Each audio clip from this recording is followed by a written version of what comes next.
Прашањето ми е друго, околу лековите. Лекови се даваат до 15 со рецепти, а после 15 нема лекови.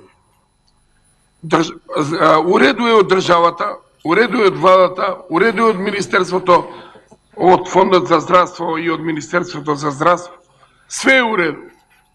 Ама големи шпекулации аптеките прават и големи малверзации прават со криење на лекови, криење на луѓе кои зависат од тие лекови, кои не се моćни да ги платат тие лекови. Нормално тие коштаат многу поскупо у приватна база. Кога ќе идеш третиот или вториот ден нема лекови, вика тој лек го нема на рецепта, само на приватно го има. Сите аптеки така работат. Сите аптеки на овој начин. Едно ќе ви кажам друго.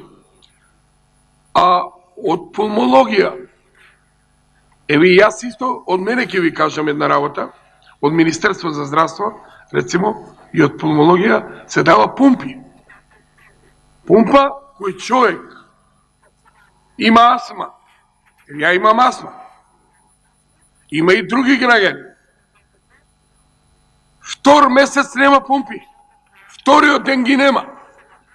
И други лекови, значи големи малверзации. Вика на приватно 3600 денара, а тоа е 360 денара. Тоа е многу битно. Ова влада, овој тим, овој парламент почна да работи и покажува некои работи кои стварно и ги укажувам овие работи, да ги знаете. Да ги знаете, затоа што многу граѓани у Македонија стварно немаат средства, нема пари. Ајде, ја можам да купам. Си купувам. Ама што да прави тој што нема? Тој што има 12.000, 15.000, 18.000 денара плата, 20.000, а 4-5 члена се у куќа. Значи, тоа треба да го преземем у обзир. Големи малверзации се прават. Големи малверзации. Аптеките. Станава милионери, банкодери. Ја не зборам сега тоа. Тоа е одамна. Одамна и си тече.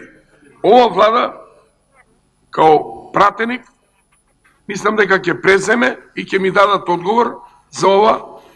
Кој сака да ми даде одговор, у реду,